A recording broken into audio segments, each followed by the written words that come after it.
What If You Didn't podcast with Chris Evans, sponsored by JL Solutions Ireland. So today's episode, we have Abby. Thanks a million, Abby, for coming on. How are things? Yeah, really good. Thank you. Thank you for having me. Yeah, no problem. It's nice meeting you, trying to spread, Yeah. obviously, a great message about your journey. So what we're going to do first, we're just going to go right away back to school days with yourself. If you just want to, Okay. how did you get on in school? How were you when you were younger? And then we'll go right away up to present day. Yeah, lovely. Yeah, so school was, I didn't like school at all. Um, I It was probably, I would say, middle of the road academically, you know. Um, I didn't struggle, but I wasn't in the top sets for anything. My friend group where it changed a bit through school. So I started sort of like early days hanging around with a certain group, and then towards the end of school, a different group. But um, there was always like falling outs, and I always remember feeling like anxiety even at that age, just because I think when you're a girl, like girls are just bitchy, aren't they? So, Yeah. you know, it was always a bit like that. But when I left school, the friendship group that I was like sort of like my friends for years and years, all I knew, we had a big falling out, and I was the one that was singled out. So at about 17, like left school. And I didn't know anybody else, you know, there was nowhere that I went really without my friends. I was working a part-time job with my mum. So it wasn't like I was getting to meet new people at work or anything. And it really did affect me. I got like late in my teens, I got acne, which was really quite bad. I was under a dermatologist for that, but that was through stress of that situation. And yeah, that was a massive struggle. But yeah, always up to no good through school. I was always up to no good. So like used to get caught smoking at the back of the field, that sort of stuff, you know, one of them. Yeah. And was actually using substances through school as well. So, you know, it's always been a thing for me, even in my early days. Yeah. So what when you say you're using substances, Yeah. what was the choice at that age, and how old are you when this Yeah, started? so I was smoking weed from like the age of, I don't know, like 14. It's a bit of a funny story, but yeah, my dad used to supply me with it, like my biological dad, but we'll get into that. So I had it sort of like free flow whenever I wanted it. And sort of like weed cakes and stuff like that from Amsterdam, because we used to go a lot. Which would just wipe all me and my friends out. They were so strong. Yeah. Yeah, and then like as I got that little bit older, I think was I 16, and then it was straight to Coke. Yeah, straight to You were Coke. young. I was young, yeah. And I remember that first time that I did it. Basically, my friends had tried it before me, and I remember them telling me, we've done it, and I was like, really? Like, but back then, when you're that young, you think like, oh my God, like that's a hardcore Yeah. drug. I was really shocked, and then they sort of like said, "Oh, would you do it?" And I was like, "No, I don't think so." And then I remember we were at a house party one night, and I got really drunk because I was drinking from a young age as well. Constantly would get drunk in beer gardens or let it. My mum used to have to come and pick me up. You know, like I was just an absolute nutcase at that age. She didn't really care about any consequences or anything. But yeah, so we were at this party, and then yeah, got really drunk, and I did it. And do you know what? I remember feeling like all my questions have been answered, like my prayers have been answered. I absolutely loved it from the first time that I did it, like because I think I did have a lot of anxiety, and I would even go as far as to say depression from a young age. And it just got rid of it. It got rid of all of that, and I just was like, wow, I really like the person that I am when I'm doing this. You know, like chatty, my confidence was there. Yeah, literally from then on, it was a regular thing for me. You obviously you were using drugs, the weed, and then you gone to coke. So like, was that your coping mechanism from like school, and I think obviously you're so. saying about the acne there as well and stuff, like young age hormones and Yeah, yeah. Yeah. It really was. I think, yeah, it just made everything seem okay. Like I could Mm. cope with it, you know? And it also just like I just felt in myself like good about myself, and I never really did at school. You know, I always had like um issues with the way that I looked and my weight and stuff like that. So yeah, it just got rid of all of that and I could talk to people. But yeah, I do in a way think any substance that I've used has been a coping mechanism for, the way that I've been feeling mentally Yeah. about myself or, just in general, really. So then, school days, did you leave school at 16? What did you go on to do then when you, Yes, yes. Well, I left school with no GCSEs, zero. yeah, Yeah, I remember actually my mum took me to get my GCSE results, and I was so nervous I couldn't read them, so I handed them to her, and I was like, right, tell me the worst one first. And she was like, ungraded. I was like, no, oh my God. So yeah, I got zero GCSEs, but my mum actually had a shop in the town that that we live in. And I just went straight to work with her, yeah, earning, like minimum wage, but thought it was great because I got a pay packet each week that I could go and party with, That's all I cared about. I wasn't really looking for a career or I just wasn't driven at that age at all. Just wanted a bit of weekend money. That was yeah. It's funny you said that about, your GCSEs and getting a U. I ungraded. I actually went home when I left school when I was 16, and I went home to my mother, and she goes, what's a U? What's a U? And I said to her, it means unbelievable. I love that. She obviously didn't fall for it, like, but yeah, No, no, no, no. We no, could but it's try. tough. It is tough at that age, 16 as well, Yeah, and especially like, emotions, and then you don't know what you want to do. You're still a kid, aren't you? no, Like 16, like, no. and it is I had tough. no idea.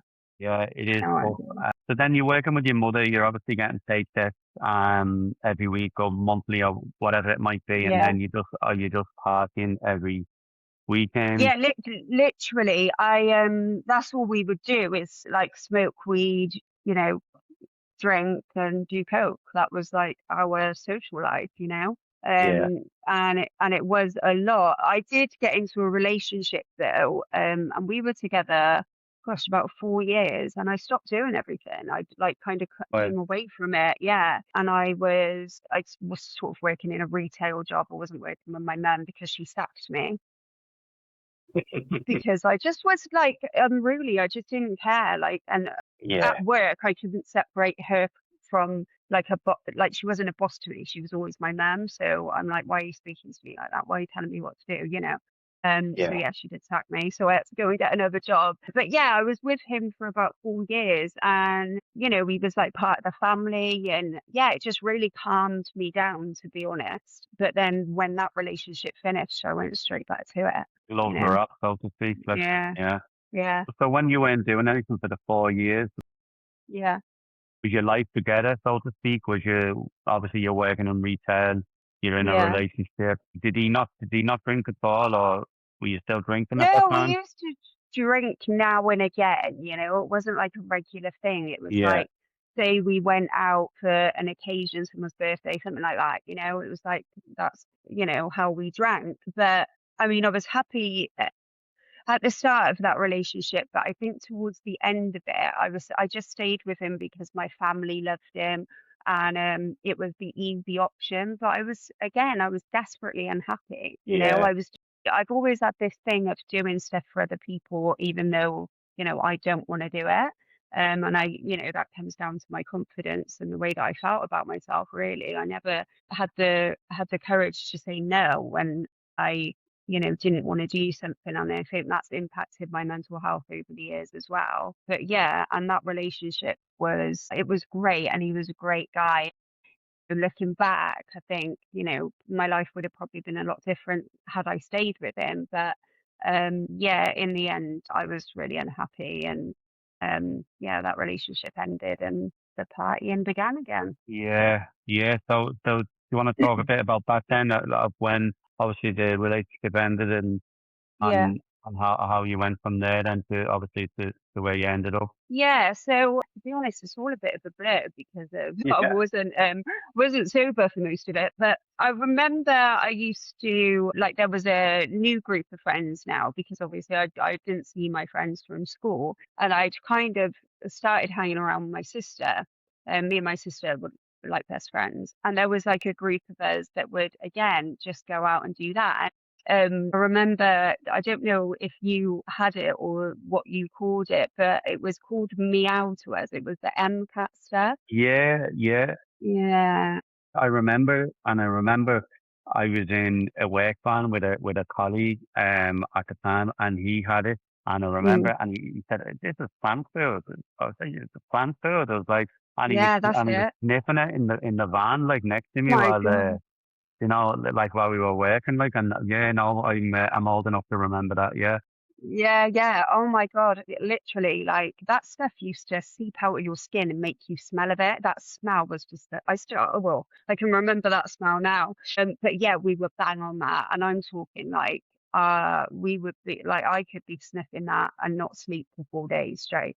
Yeah, crazy. But like, obviously, going from Coke to that, I remember the first time I tried it like sort of like wrapped it up, but did it as though I was doing like a line of coke. And like at first you're only supposed to do a little bit because it's quite powerful. And oh my God, did it? It nearly knocked me out. Like yeah, we were in a flat with some stairs and I had to be carried down the stairs to get some fresh air and come back round like but and then after that I was like I love this feeling and yeah I one night we'd been on it for like I say about four days and our dealer just said no I'm not selling you anymore like this is dangerous is it now. the same feeling as like Coke, where you'd be wired and you'd be awake and It feeling didn't make great? it didn't make you wired. It was it made you chatty, but it made you feel a bit floaty. Like it was like an out of body experience Yeah, almost. Just like I would say now that I know opiates, quite similar to the opiate feeling.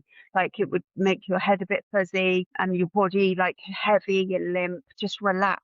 Yeah, but I mean, we're just when you're doing like a 4 day bender, you're chasing that first feeling, and it never came, you yeah. know. But yeah, like I remember we bought when it was legal to buy off the internet, we bought a load of it, and yeah, we just like honestly. I lost so much weight because I would go like 4 days without eating, sleeping, and that was a really bad time, and that went on for about 2 years. And it's like, yeah, just like because I live in quite a small village, and like everyone knows everyone where I live, and like, but everyone was doing it. Like, you wouldn't meet anyone that wasn't doing it.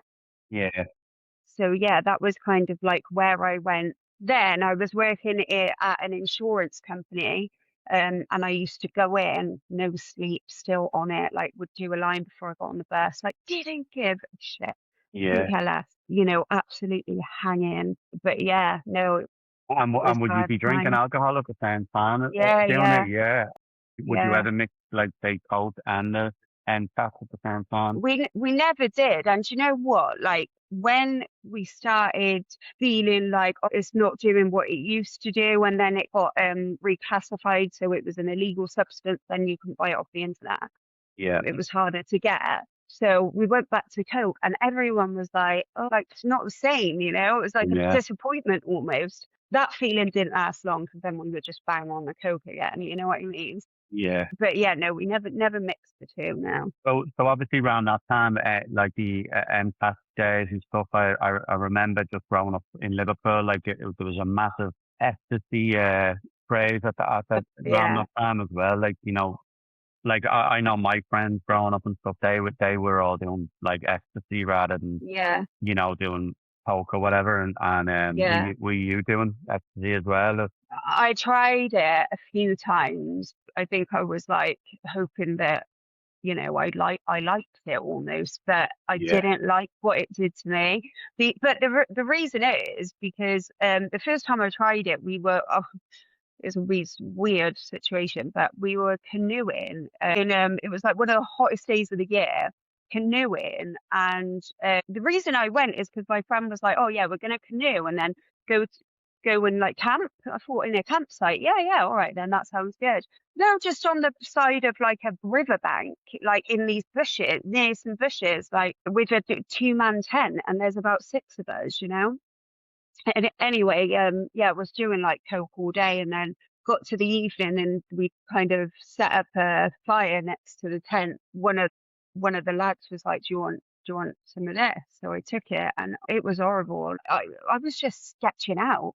It just made me on edge. Like I thought the bushes were talking to me. I thought there was a man in the bush. Do you know what I mean? It was one of them. Yeah. And then I remember the come down the next day, and we had to canoe back to the car, and it took like, I'm talking like 2 hours to get back. And at this point, I've just had enough of everyone. I don't want to speak to anyone. You know, when you're that hanging, and we had to canoe back to the car. I remember when I got home, I was that like depressed, and that I told my mum what I'd done. Don't know why, just thinking she could help me in some way. Because Yeah. I kept, I was still hearing voices and stuff. But I think ecstasy is for when you're like partying, do you know what I mean? In a different environment. Yeah. I Yeah. never Not. took I Yeah. never took it in that environment, do you know what I mean? But no, I think I tried it probably about 4 or 5 times, never liked it. So it Yeah. just wasn't for me, but a lot of my friends did it, you know. So obviously you're in your 20s when all this is going on, and you split up from your rest, and then you bang at it Yeah, every single weekend. yeah. When did it take over you to the point where you were using more than just a Friday or a Saturday? Were you like going out on a Friday after work and then like coming home on a Monday? Were God, you I did that were you many a doing that time. every Yeah. weekend?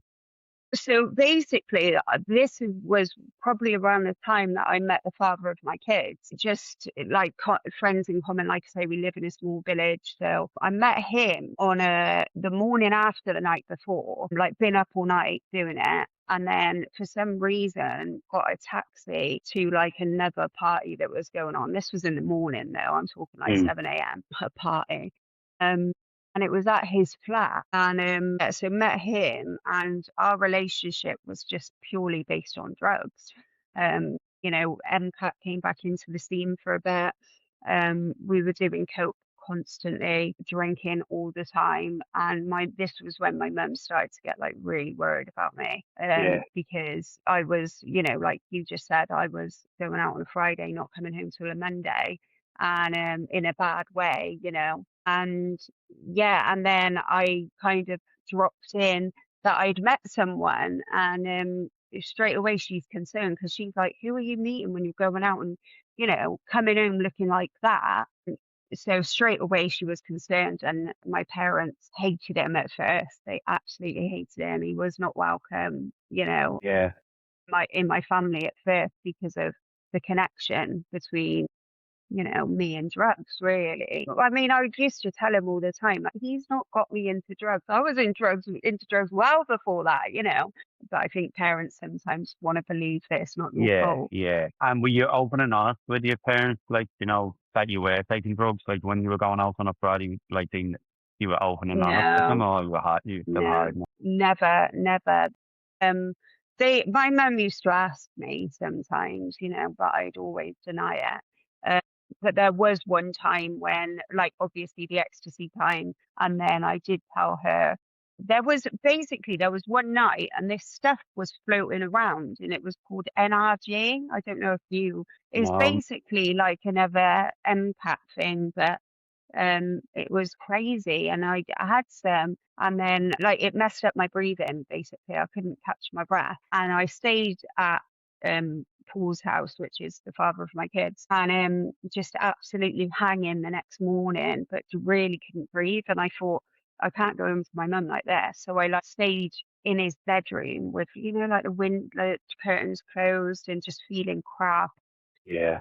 And yeah, but I had to tell her the next day that I longed it out and stayed until the evening, and then I had to go home because I thought I need an ambulance. So I had to tell her what had gone on, and I did go to the hospital. Luckily it was all okay. I was just couldn't catch my breath for a while there. But yeah, so she knew about that. But after that, I used to say to her that I don't do that anymore. But Yeah. obviously she knew. But it was Yeah. never like spoken of and accepted or anything. So, but yeah, obviously they just had their ideas, you know. So obviously you went to hospital from taking drugs. At that incident, did you ever have it? Did you ever have that drug again after going through No, that? never. No, no. No, never touched it again. Never. And then I just stuck to coke, and then it was just coke then. Oh, yeah. Until I got pregnant with my eldest. So and that was I got pregnant at 21.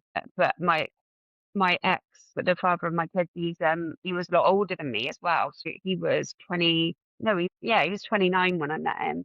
So again, my mum was like, you know, worried about it. But yeah, he'd kind of, but just before I got pregnant, they'd kind of come round to the idea that I was going to be with him, you know, regardless of what they thought anyway. And, you know, they couldn't really control me. I'm classed as an adult now, even though I Yeah. wasn't behaving like one. Yeah, and then the next thing they know, I'm going over and telling them I'm pregnant, Yeah. and they weren't happy about that.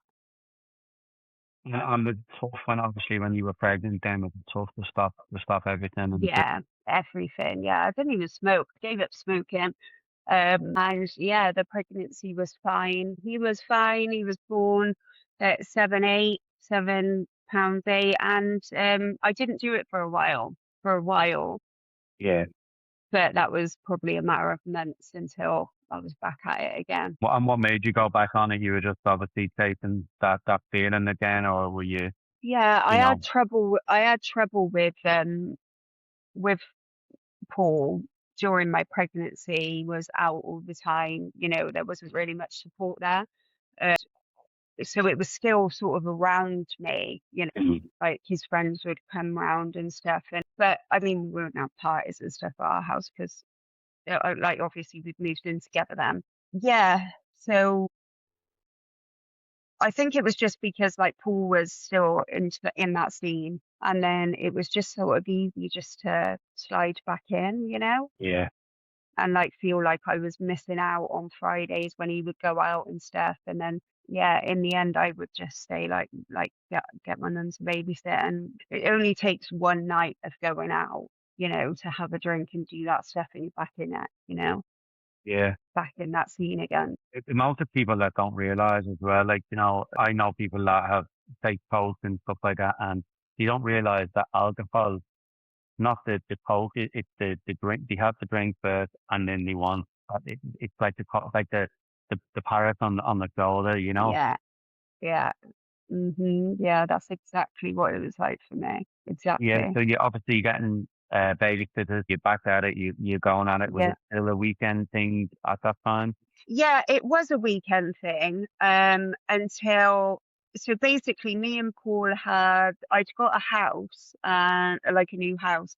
Me and Paul had moved in. No, sorry, before when I said we'd moved in together, that wasn't right. It was during this time.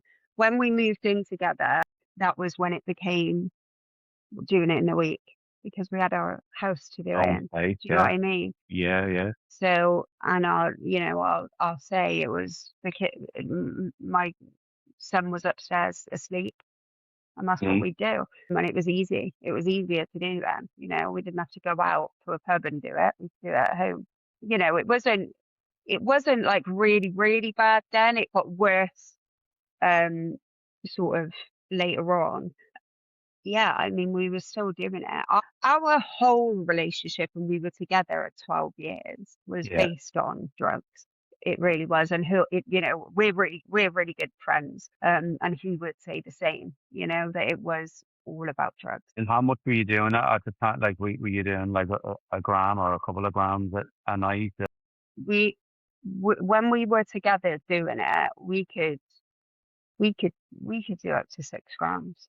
Easy, Lock, yeah. easy. And stay up till the next day And then with a have to go baby. to work with a baby, yeah. Well, I wasn't working at the time.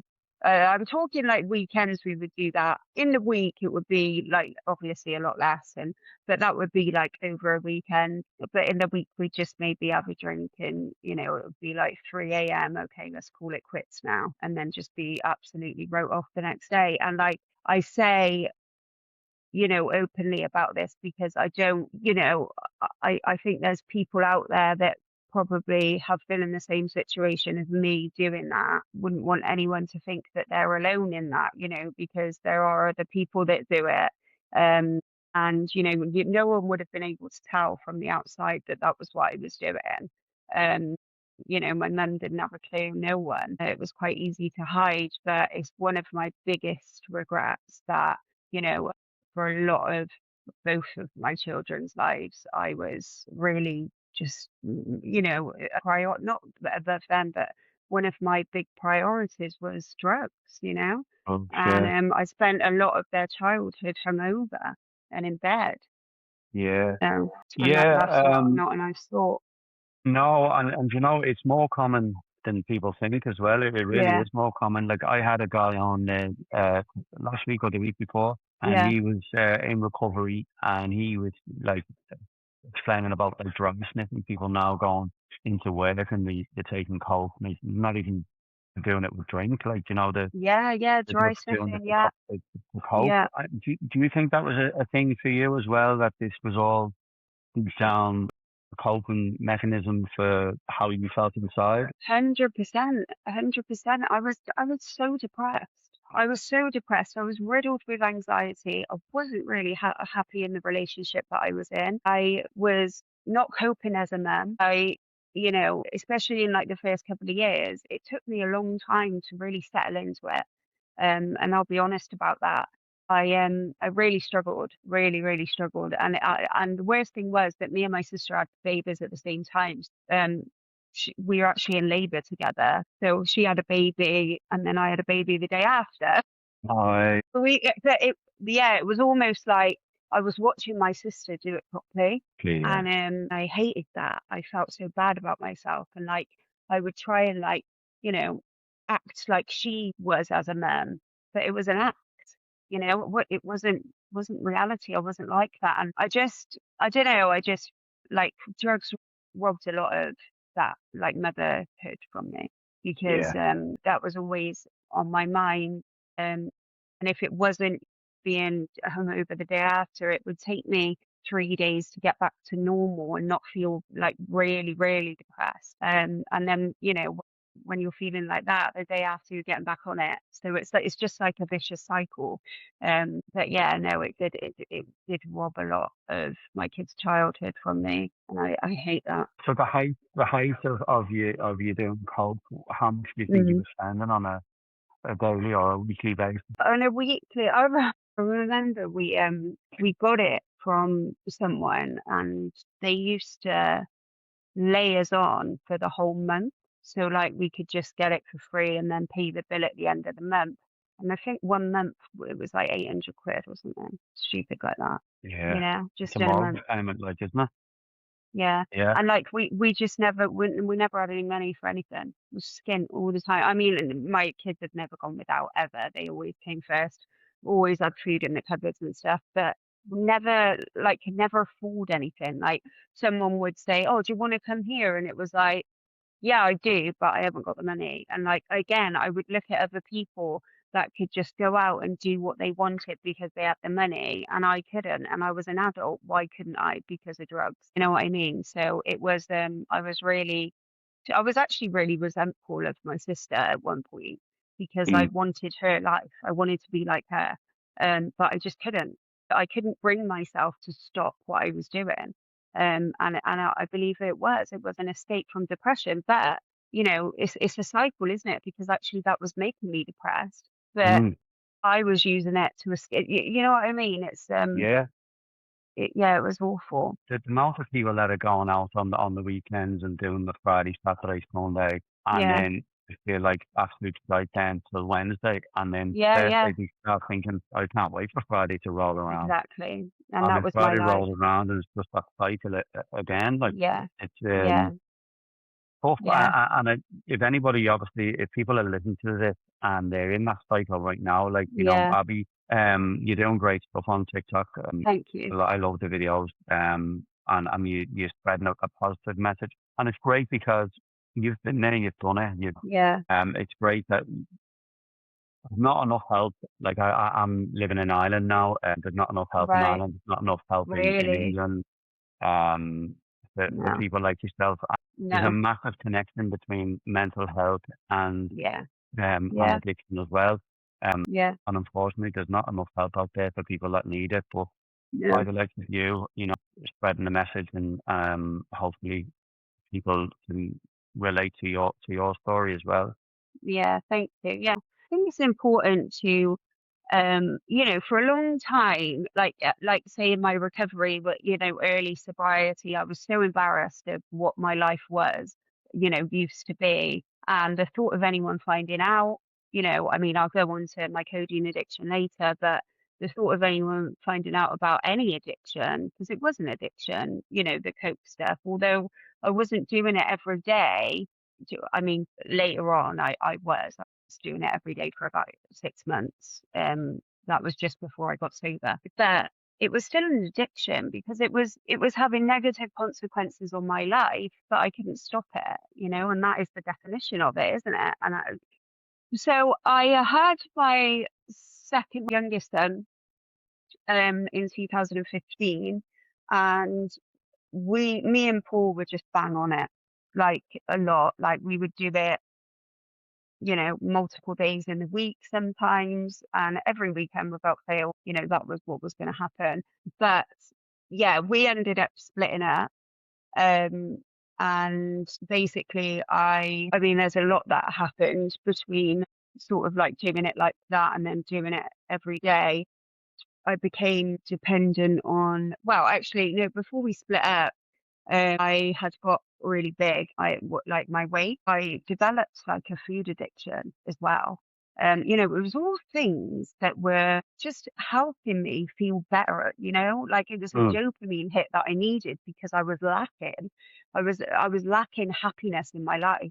I was so depressed, so anxious. I just, I think it had a lot to do with my childhood and my biological dad. He basically, so I've got, so my, who I call my dad, don't like to call him my stepdad because he's not, he's my dad. Yeah, But, my mum got together with another man when me and my sister were young. And he's raised us. He's been amazing. But we still were in contact with my dad. There would be periods of time where we didn't see him because he was an ass, whatever. But in the end, this kept happening. My dad, he wanted to adopt me and my sister. So my mum posed the question. Well, actually went round to my dad's with the paperwork, and he agreed. He agreed to sign us over and have us adopted. For me, like my mum says, she thought that that was like a happy thing for me, but for me, I felt like he'd given me up. You know what I yeah, mean? And I always felt then growing up like I wasn't good enough, mm, and I had like real bad issues with rejection. I know everyone does to a certain extent, but that's why I would people please and say yeah. And I never really had my own personality. I had a personality that I thought people wanted me to have, yeah. and I think that was all down to what had happened because it really affected me. It really And did. how And old were you when this was happening? How old were you when you? I think I was about 12, Yeah, something so like you're that. really young. Yeah. Yeah, I was about 12.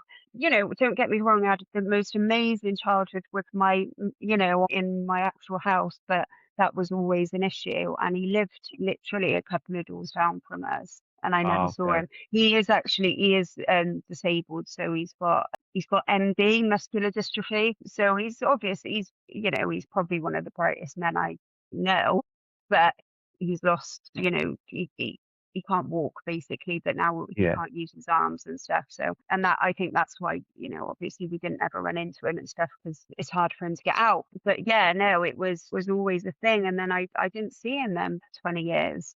I didn't see him again. I did go back. 20 years later and saw him, but I didn't get from him what I needed. yeah, He didn't ask about me. He didn't ask about my kids. Like he saw my kids, he met my kids, but there was no interest in what I'd been up to for 20 years. And I just thought, that he's going to be as happy to see me as I did it because it was always a thing for me. What if something happens to him and I haven't seen him? But yeah. I kind of did it and I got the closure that I needed. But yeah, it's still, it's still a thing that is hard to get over as a kid that my dad gave me away. Mm. And I think, yeah, like that is why I've been using substances to escape that pain almost, and why I've been depressed and had anxiety and all of these things. And yeah, so anyway, I had that food addiction. I put on 4 stone in COVID and I was so big. But you know how obviously everyone can't see each other.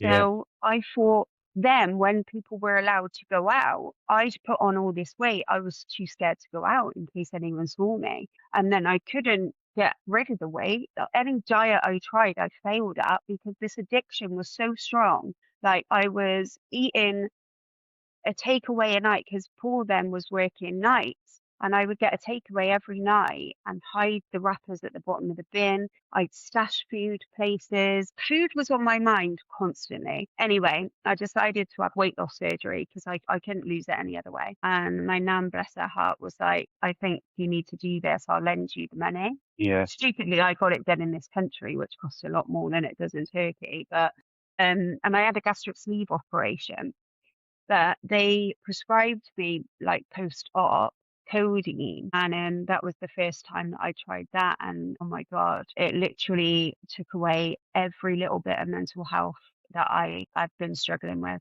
Yeah. Codeine's a silent one that people don't think about. Like, there's people out there going from pharmacy to pharmacy and getting it's unbelievable. And again, that's really common as well, the codeine. yeah, So obviously you've gone to get this surgery yeah, and you've had the painkillers that they give you, and then you've obviously yeah. got addicted to the painkillers then. Yeah, so I didn't have it again then for a while. It was only like a short prescription, but then I developed gallstones because I'd lost weight so quickly. Yeah. I had gallstones, and then they put me on it whilst I was awaiting an operation. That's when my addiction started because I was on a repeat prescription for it, and I absolutely loved it. I loved it. I wasn't drinking as much when I was using that. I was still drinking like on weekends, but the weekdays had stopped because I have this drug now, to Yeah. take away my pain and um depression. And yeah, it got really, really, really bad. This was over the space of about 4 years. I was getting 224 tablets from the doctor a month, and at my worst, they were gone within 2 days. I would Wow. yeah, yeah, Yeah. yeah. And they weren't cocodamol, they were just straight codeine. So there was no paracetamol in them, so it was easier to abuse them. So yeah, I was taking that, and then when that didn't last, I obviously had to source them from somewhere else because of my withdrawal symptoms. Towards the end, my withdrawal symptoms they were awful. Crazy. Yeah. I'd get scared that they were coming, because I'd be climbing the walls. So then I started ordering them online. So easy to do. Ridiculous. So yeah, I'd have parcels coming to my house all the time.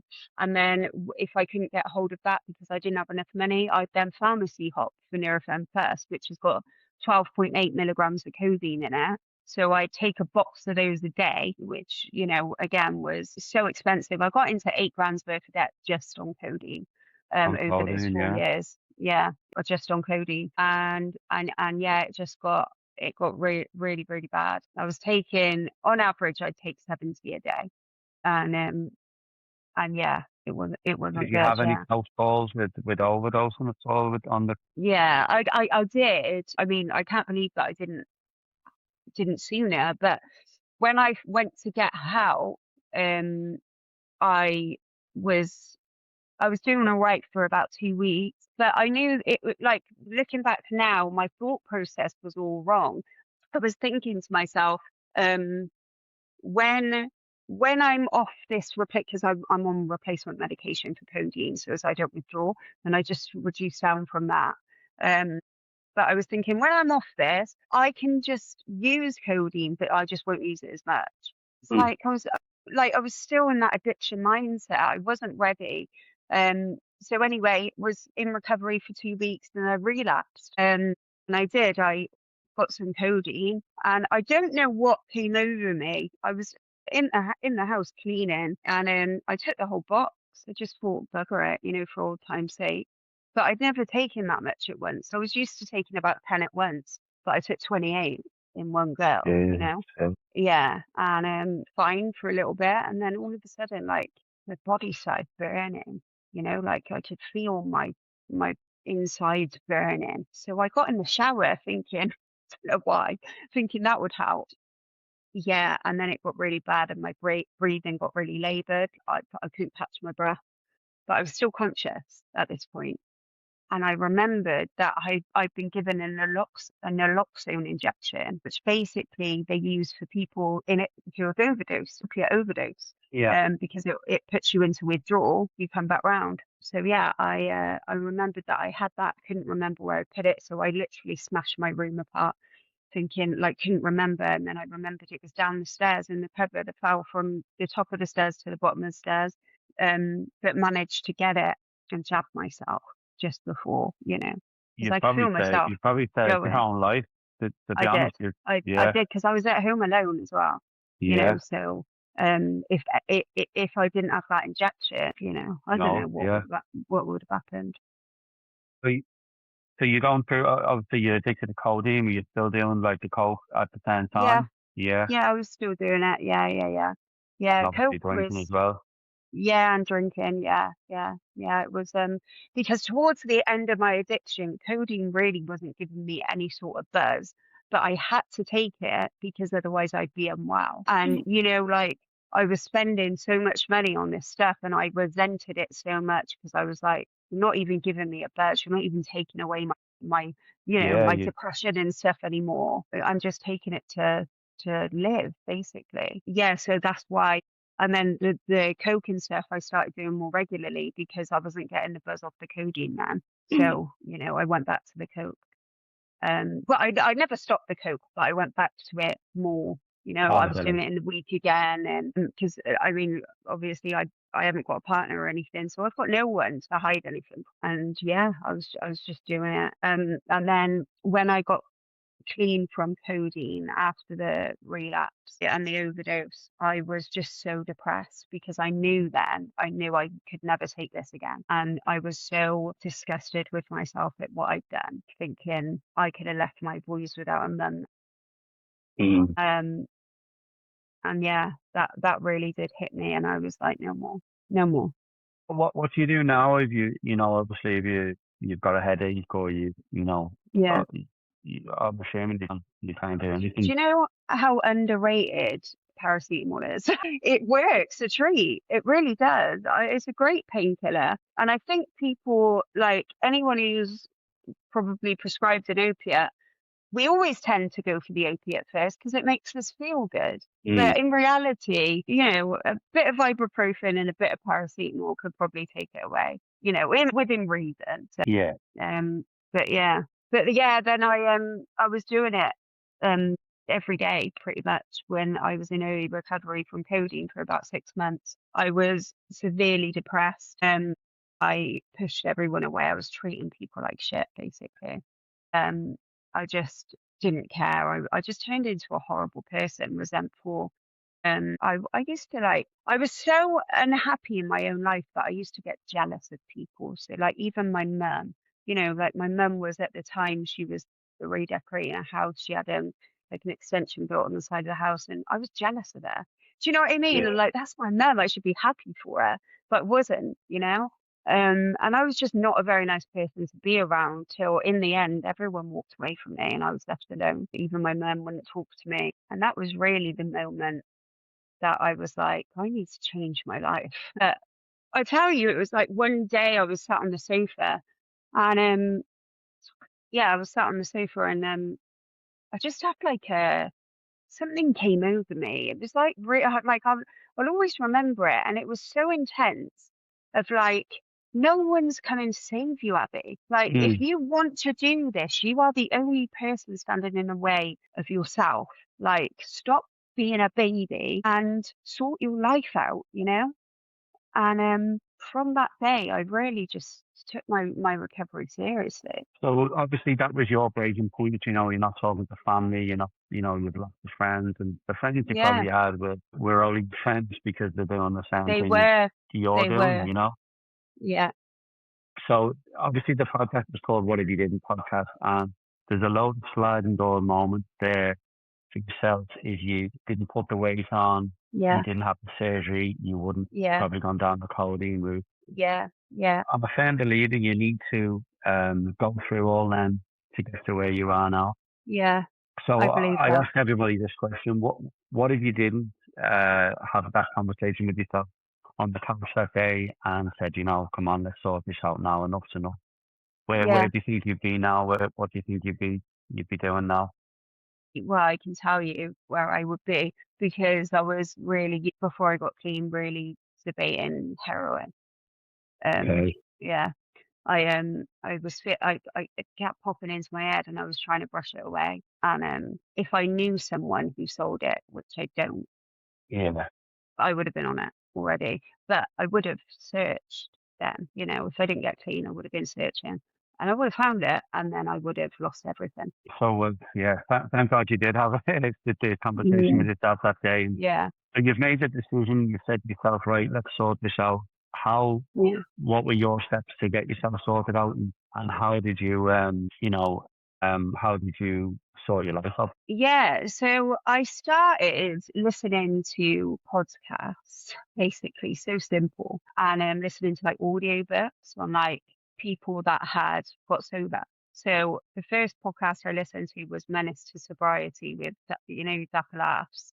Yeah, It's his podcast, but it's amazing because he got sober and he had some fantastic guests on, and they really inspired me because I was like, yeah, I could be them talking, like I am now. yeah, yeah, yeah, yeah, Yeah, but and it really did. It really inspired me, and I started just. I mean, on my wall just here, I've got all of like my affirmations that I have to do. Like things that I do in my recovery now are like gratitude, just I'm really trying on the self-love thing. I struggle with that. But journaling, I used to walk in the summer. I used to walk for miles. And then I was like, the only thing really missing from my recovery was connection, with like people, because I wasn't going to meetings or anything. I felt like I was handling it on my own at that point. But I did think it would be nice to speak to people that have got like, like an addiction didn't wasn't because I thought I was the only one that was in this codeine addiction. I didn't realize that there was thousands and thousands of people struggling until I started TikTok. And then it was really just to connect. But I was getting all these people, like the more videos I was putting out, getting all these people like telling me about their stories and like how codeine had affected their life. And I just couldn't believe it. Like, and I feel like by helping those people, it's helped me. And that really has been a lifeline for me in my recovery because it makes me feel wanted yeah, and needed. And that's something, obviously, I feel that for my kids. But, I think going back to my dad, I never felt wanted from him in the end. I felt like he didn't want me.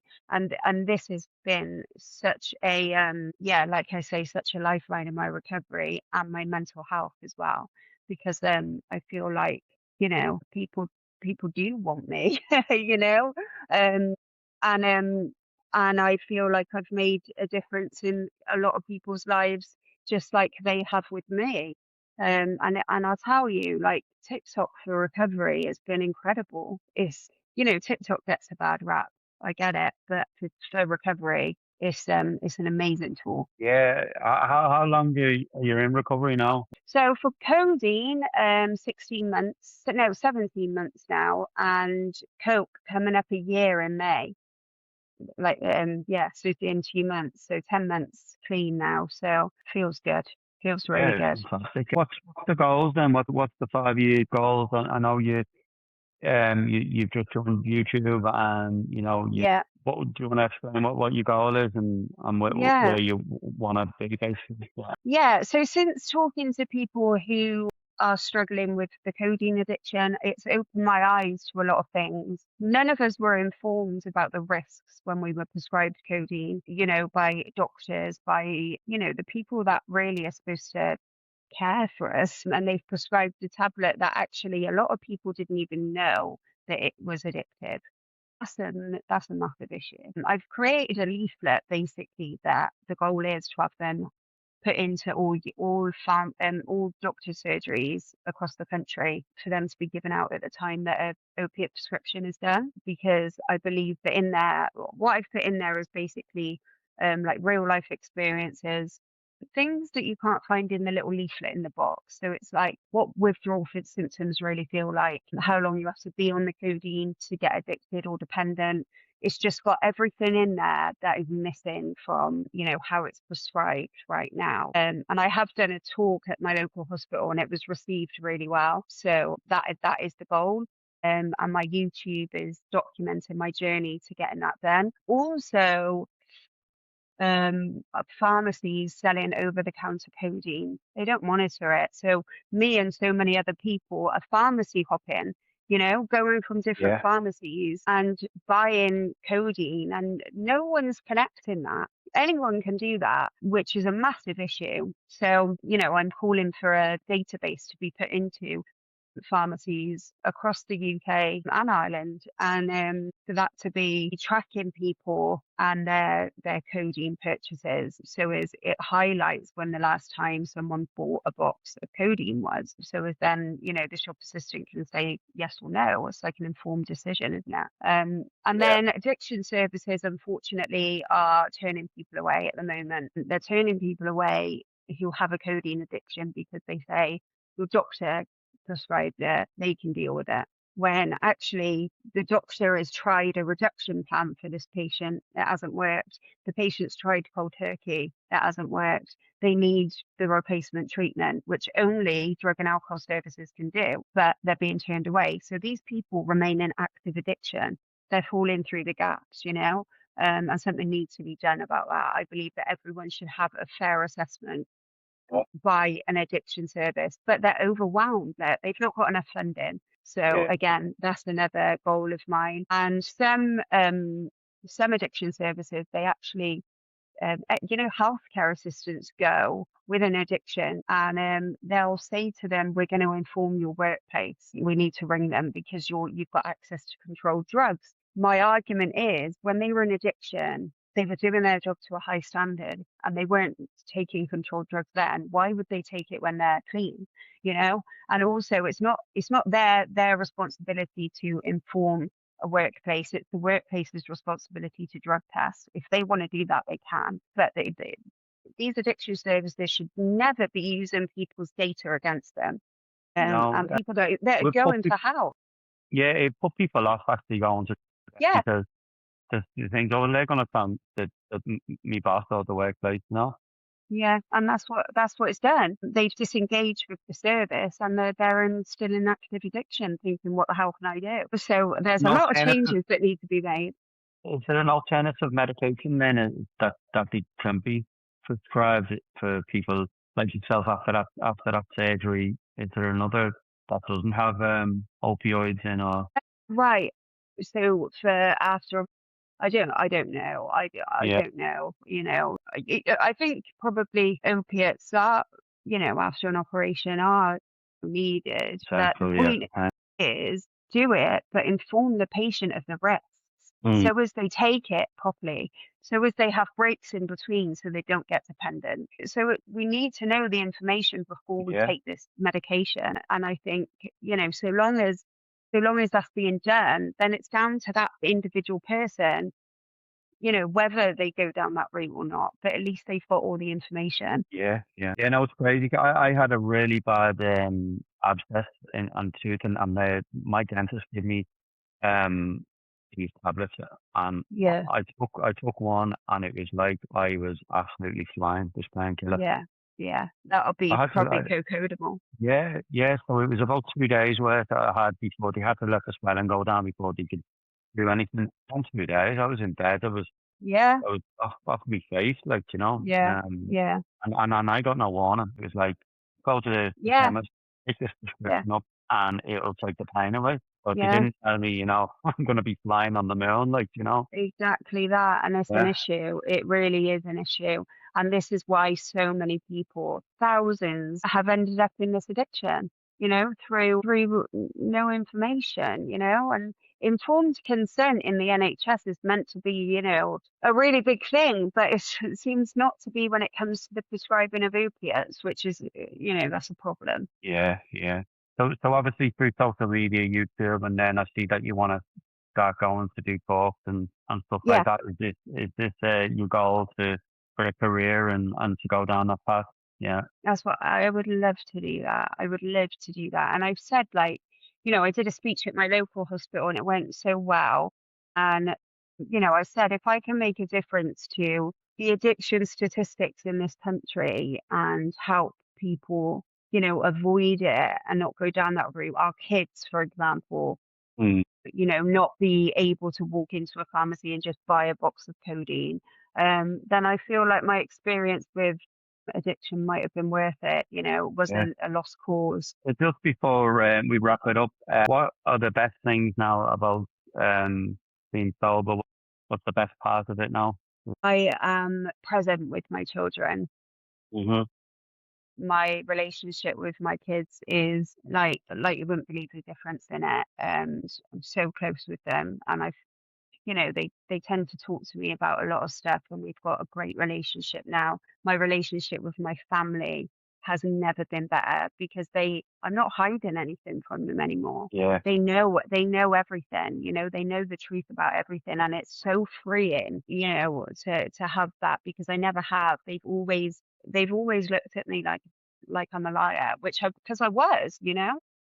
Yeah. so that's amazing. But also all of these people that I've connected with on just from being in recovery, on TikTok, and there is nothing. I don't think there's a better connection than what there is between two sober people, two people that have been through addiction, because you understand each other on a deeper level. And I have made some amazing connections, like friends for life now. And yeah, that's been a blessing. Oh, that's fantastic. And as I said earlier on, like you're doing a great thing and Thank keep you. doing it. I do like the videos, hence why I reached out to you. Brilliant. Thank you. So what we'll Thanks. do, we can share your links to your YouTube, TikTok, and all social media and Yeah, stuff like that. brilliant. Thank you. Thanks a million, Abby, for coming on. Oh, you're welcome. Fantastic story, and hopefully you can help others as well. Brilliant. Yeah. Thank you, Chris. I appreciate it. Thank you for listening to the What If You Didn't podcast. For more episodes like this, like and subscribe. Sponsored by JL Solutions Ireland.